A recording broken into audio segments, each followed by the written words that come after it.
In honor of May the 4th, today I'm going to rank the Star Wars movies for the first time in a long time. Let's do it.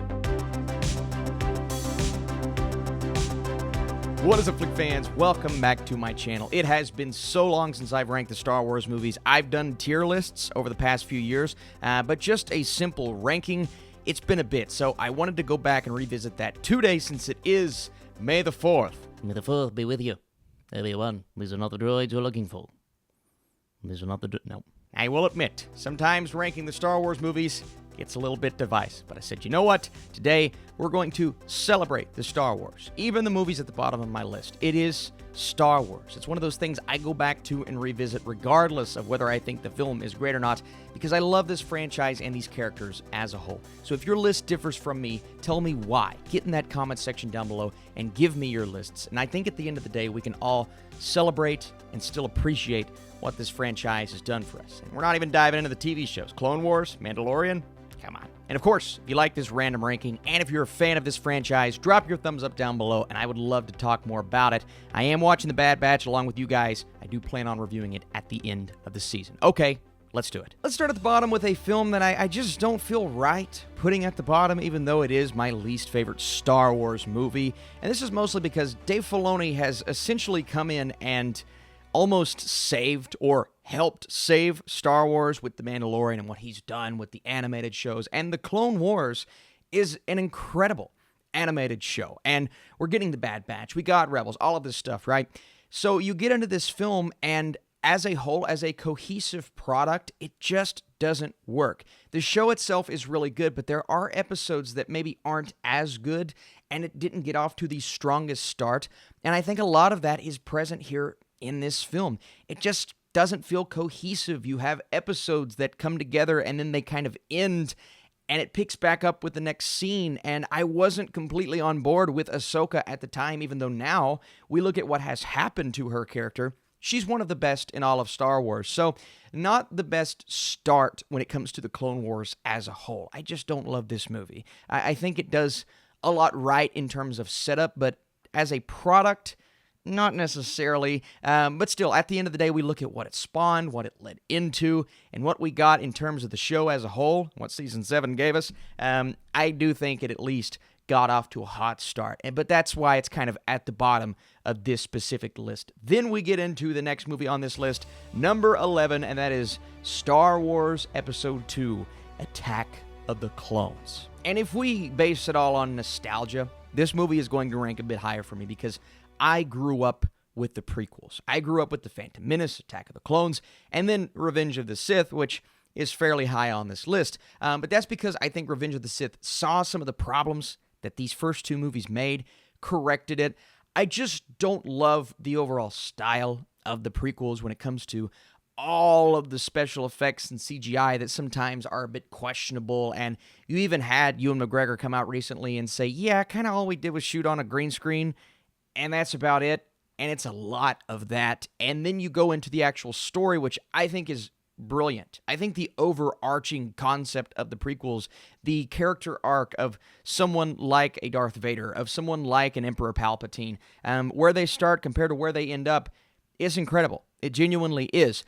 More so, the issue I have here is the execution. I think Attack of the Clones is poorly written in terms of the dialogue. And you get into what Hayden Christensen is spouting out to Natalie Portman, and, you know, their kind of romantic scenes, and you don't really feel the chemistry between the two actors. And that's not necessarily on the actors. I didn't love Portman in the role, but we know that she is an incredible talent, right? So it all comes down to the way that these characters were written specifically, not the overarching stories, which, like I said, are really brilliant. And the movie is so operatic and beautiful as a whole when you look at the story and the character progression, but when they start talking to each other, it doesn't feel natural. I don't like sand. And that's part of the reason why I have to knock Attack of the Clones down my list, is because I think the dialogue is the worst of any of the movies, even though the story and some of these battles, especially that one in the third act, are incredible. First time we get to see Yoda in battle with the lightsaber, okay, that was really cool. But beyond that, Attack of the Clones does stand out as, in my opinion, the worst live-action film. But then we get into the next movie on this list, and that is barely, I will say barely, The Phantom Menace. Now, The Phantom Menace got the prequels off to a hot start in terms of lore and the beginning of Darth Vader, of Anakin Skywalker. And, sure, we give the young actor a hard time, and, we understand that he's had it really rough as of late because of all the turmoil he went through as a kid. And again, I don't necessarily want to put it on him. Some of the lines, maybe not the best in terms of execution, but it really does come down to, I just don't necessarily know if it reaches the heights or hits the mark that everybody kind of expected it to hit. And then you get into the real weakness of this film and the reason why, a lot of people have it at the bottom of their Star Wars lists. It's Jar Jar Binks. I do think The Phantom Menace has the highest of highs, maybe of all three prequels, right? Because of the battle with Darth Maul, because of the pod racing scene, and really the execution as a whole when it comes to the action, I thought was really, really good. Super entertaining, and I love Qui-Gon. I think Qui-Gon is one of my absolute favorite Star Wars characters. I really hope he comes back in Obi-Wan Kenobi. But then you look at those specific knocks, like a Jar Jar Binks, and just the way that character approaches things, and then some of the cheesy moments and elements that are once again present in Attack of the Clones, and then present in this movie as well. So I just wasn't a huge fan of how half of the film was executed, but then you have the other half that I think is just the best time. I believe the score is incredible. Some of John Williams' best work.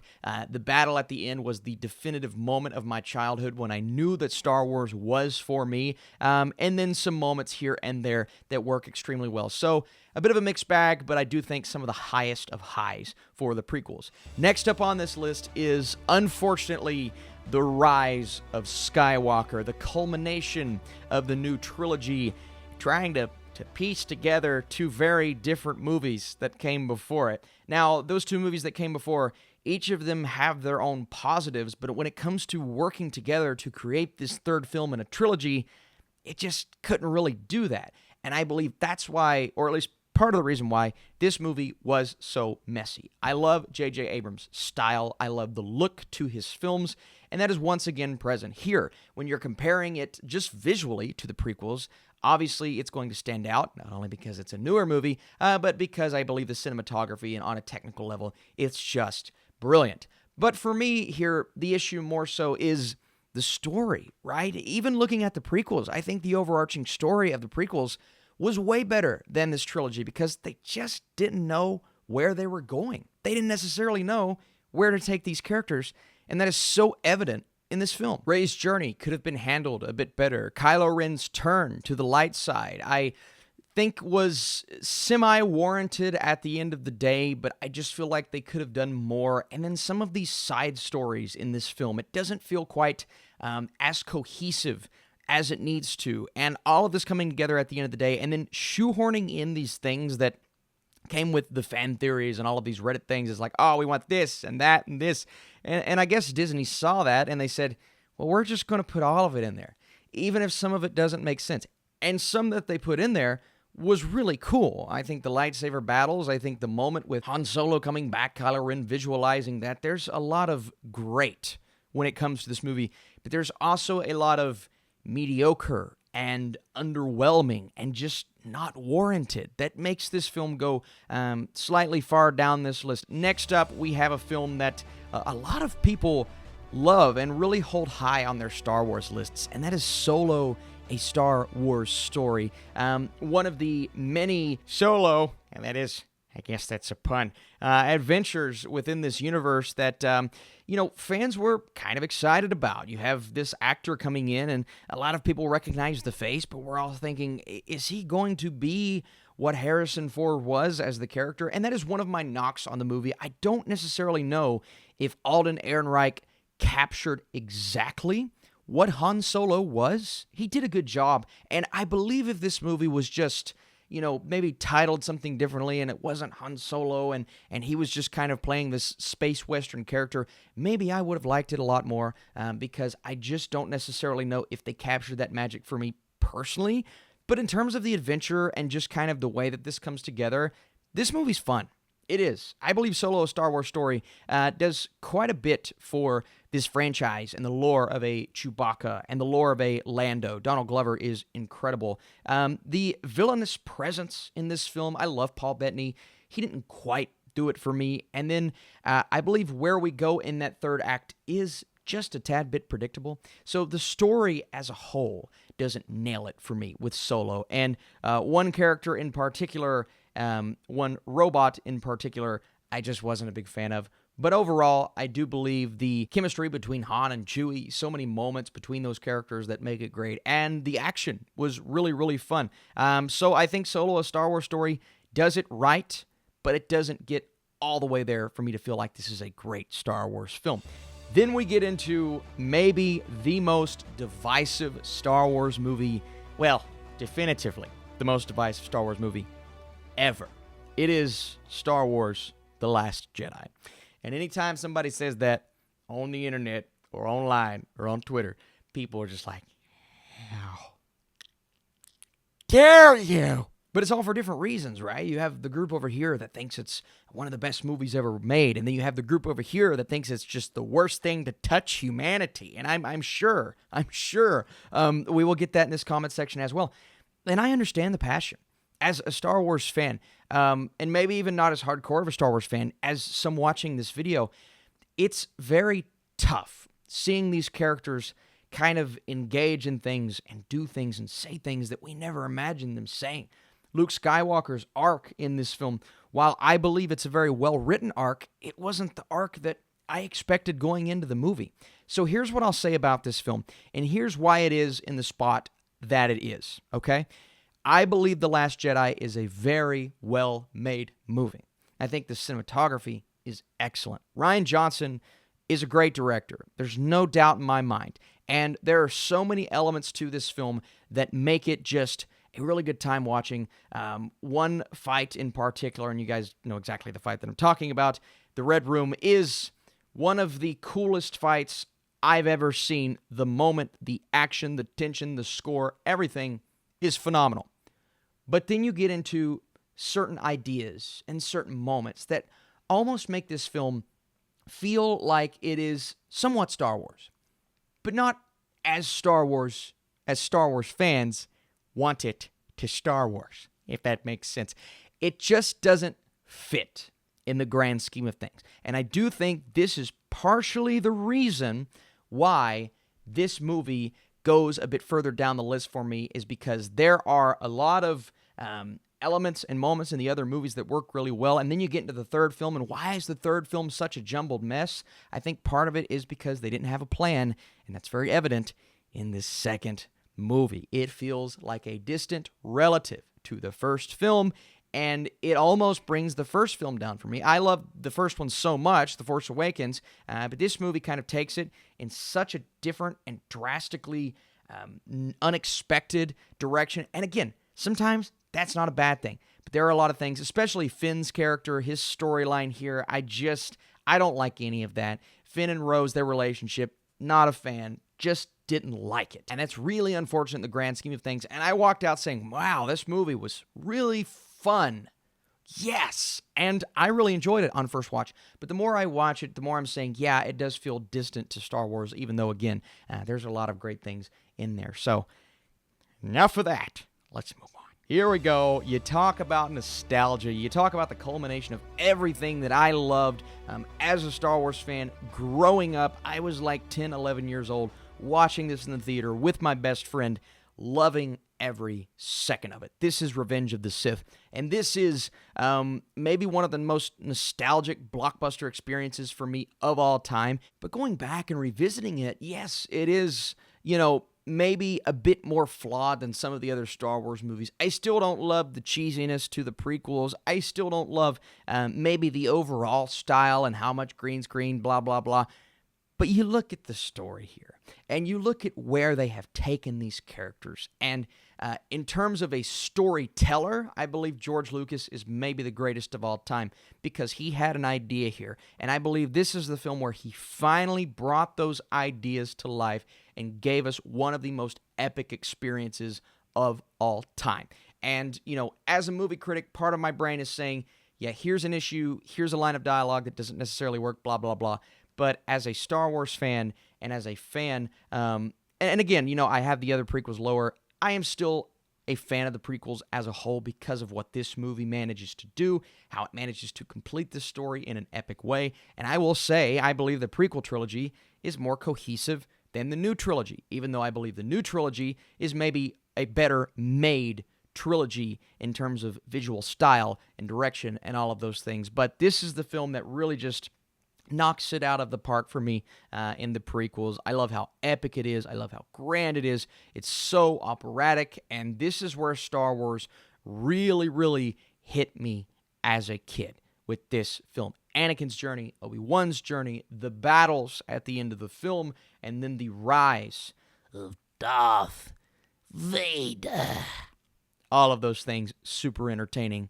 And that's why it falls at this spot on my list. Next up, we have Rogue One, a Star Wars story. And out of all of the new films, this is actually the one for me that feels most like the original trilogy. Just the look and the style and Gareth Edwards' direction. I think one thing that Edwards does so well is he captures scale. And he captures the grand, epic nature of what this movie, tries to do, and I believe accomplishes. Now, there are definitely some elements here that don't quite come together maybe as well as it was on paper, but when you look at how it fits firmly into that time period, leads us directly into New Hope.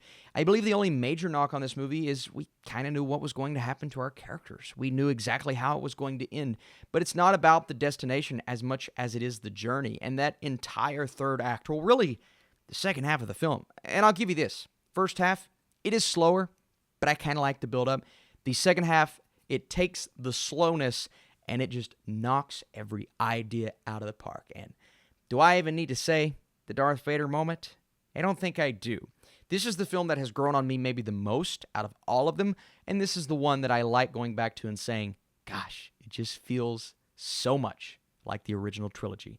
And maybe one day it'll move higher up this list. Let's get into number 4, and number 4 is Return of the Jedi. This one is probably 3 or 2 on most people's lists. I do slightly prefer the next movie on this list, but for different reasons. I'll tell you why here in just a second. Return of the Jedi is, everything. It is the ultimate culmination of what, we left off with Empire, one of the biggest cliffhangers of all time. And we said to ourselves, how are they going to, well, I didn't say it. I wasn't alive in the 80s. But everybody was saying, how are they going to capitalize on this?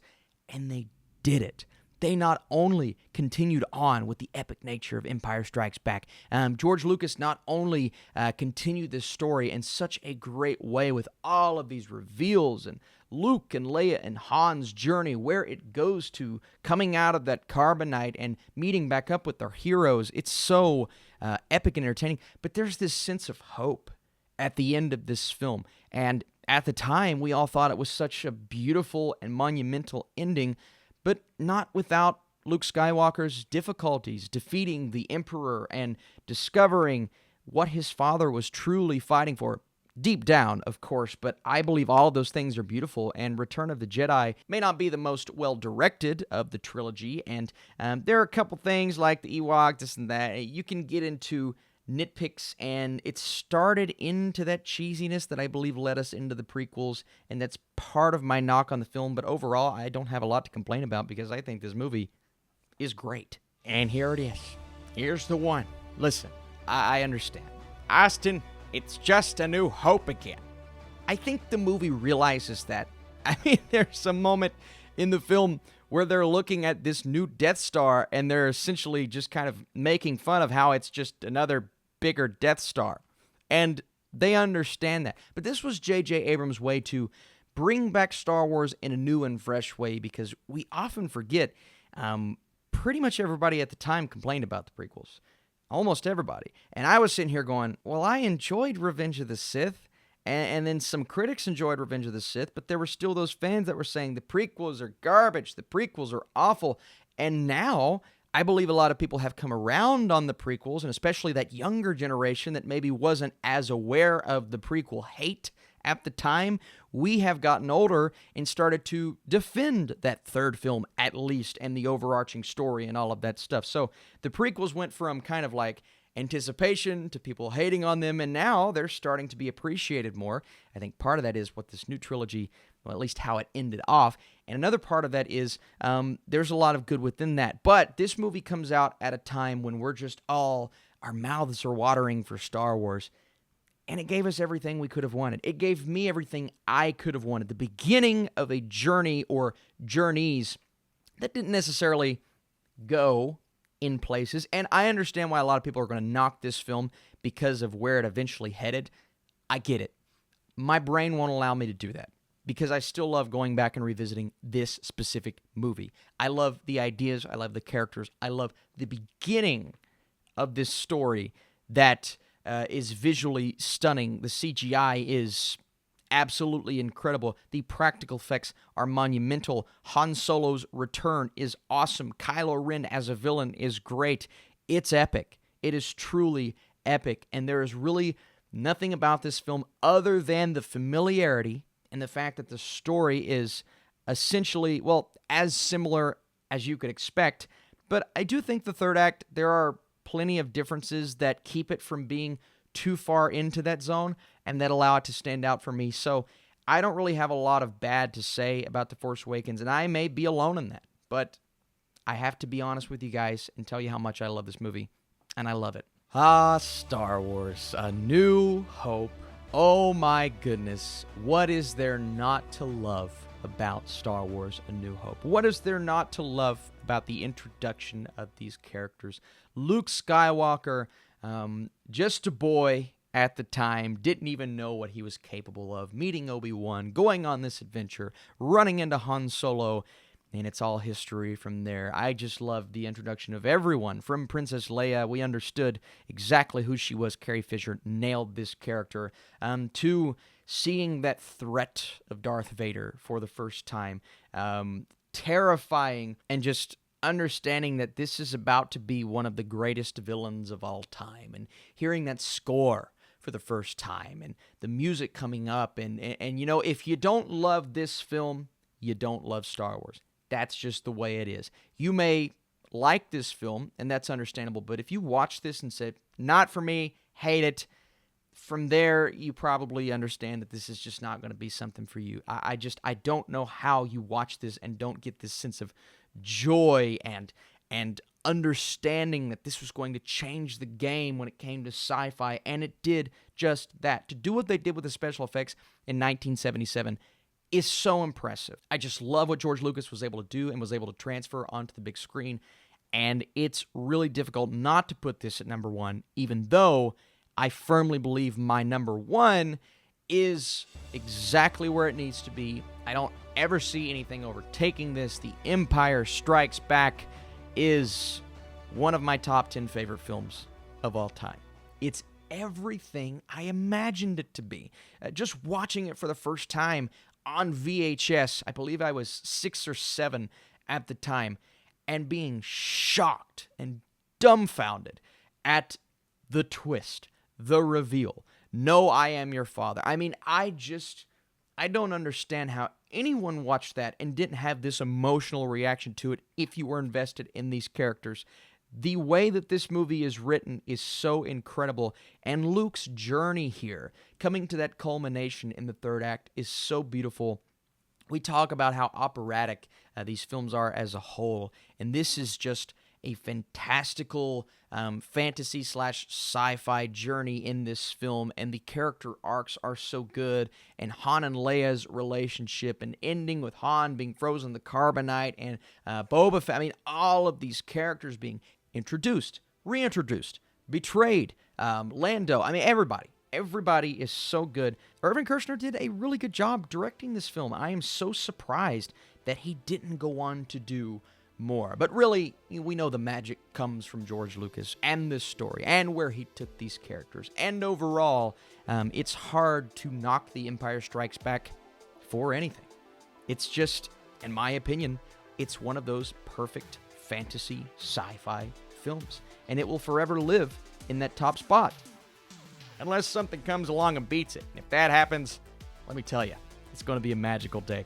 Guys, thank you so much for staying with me during this long video. Apologies for talking so much, but it's May the 4th. I figured this was the perfect opportunity.